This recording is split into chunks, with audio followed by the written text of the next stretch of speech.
backbeat, turning it up. Nothing gonna stop me, living it up. Dancing to the backbeat, turning it up.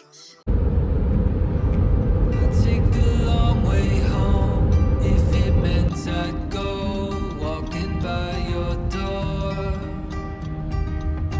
Together we could see where the road will lead to the unknown.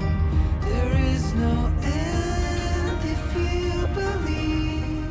Just take my hand and come with me. Oh, you're like the sun coming up. You make my world come.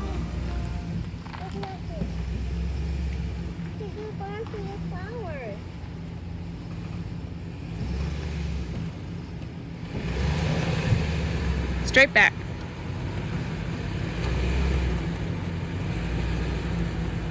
Okay, now stop and then straight back.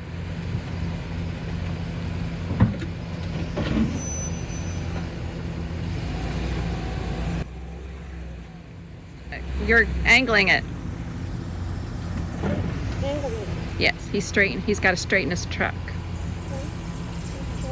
Perfect. Uh-huh. Perfect. Straight back. Good job. Keep coming. Keep coming.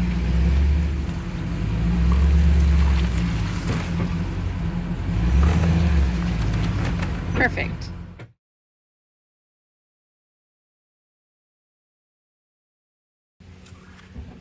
We are leveling. You can see that we are off, and so he is going to back up onto the Anderson levels, and we'll see how close we are being to level on the back. Keep coming. Keep going. Keep going. Okay, stop. We are dead center. Hook up electric before we even plug in or unhook our RV. Duane plugs in the surge protector, and it's green. and we look to make sure that it's green. And when it says it's green, it takes less than a minute. Then he plugs in to our electrical source, and we know we are protected in case there is like a lightning strike, or so he hooks up into our RV. And we're 50 amps, so it would be exactly the same whether you're 20, 30, or 50. So a good tip: when you hook up to water, the site has water, it's best to filter your water as it's coming out of the faucet, because if you hook it up to your RV the other way around, all your hose will be unfiltered. The best thing to do is to refill your hose with water, because if not, you're pushing a lot of air. It's not gonna hurt anything, you're just pushing a lot of air. Another thing that you might want to get is a pressure gauge.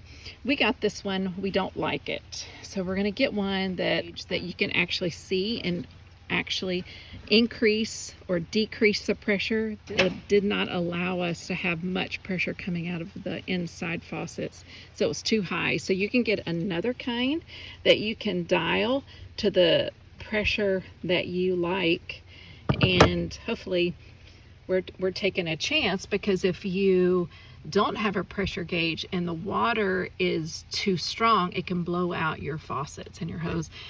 But we have camped here before and we trust it. We have used it before.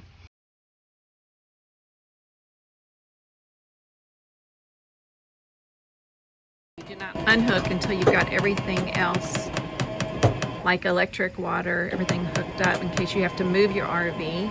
So whether you're a travel trailer or fifth wheel, then you unhook per your hitch. So the other thing is to get your jacks, and this is whether it's a travel trailer or fifth wheel, make sure he's balanced.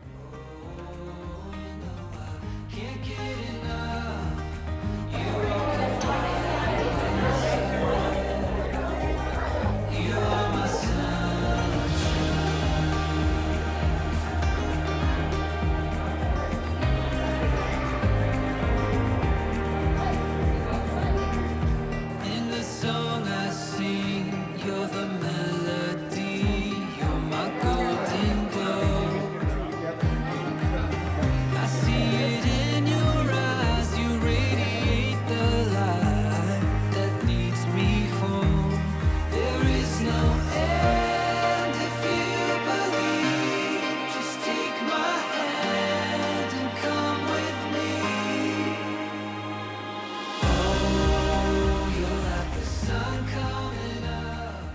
finishing up a project of our kitchen wall. And when the ladies, I had a bunch of people came through our RV. We all love to go through each other's RVs. If you've ever done it, it is so fun because you get so many ideas, and I did get a lot of ideas from them. But I took a poll to see if they all liked it before I put a lot more time, and you will see it's a stick-up type thing. They all liked it, so I came over here while Duane's working at home because I'm getting ready to go to North Carolina to see my mom, and then after that we're taking a really long trip, and I wanted it done before we went. So what I'm using is this peel-and stick. And so I got quite a bit of them. There's only one sheet, so it can be very pricey, a lot more than I thought. I have heard from someone that you should put like Gorilla Glue underneath it because the heat can cause it to just come off. I didn't do that because I want to make 100% sure that I like it first, and I don't want to ruin our new RV walls. And we'll give it a good test when we go west in a couple of weeks because it's going to be upwards 110 in some places. And I got this at Lowe's. It's like $8 a sheet with tax. So another thing that I did, I needed a paper cutter. So I went into Joann Fabrics to look at them. It was $100. So that wasn't quite cost effective. So I went into the cry cut area. Oh my, Duane Floro's in trouble. That looks like a lot of fun. But anyway, I found something like this. It's a magnetic board. See, it's got the lines on it, and it's a pretty hard surface. And then I bought one of these pens, a cutting pen. It's a cry cut cutting pen. And it looks like this. And it's got a real sharp edge to it. Let me take the lid. And it's got a sharp edge to it, and it gives you a nice clean cut, and that's what I didn't have before. So these cuts are a little bit better than what I had. Plus it saves my countertops. I don't accidentally cut through the material into a countertop. That would be devastating. So this was a good option, and it was $25, a far cry different from $100 for a paper cutter.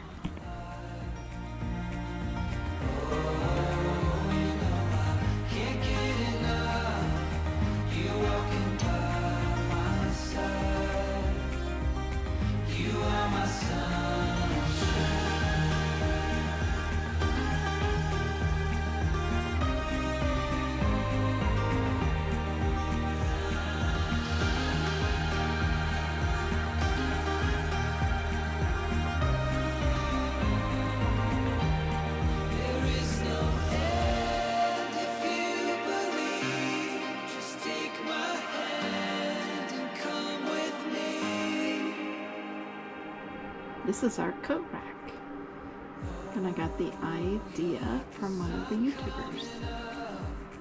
You make my world come alive.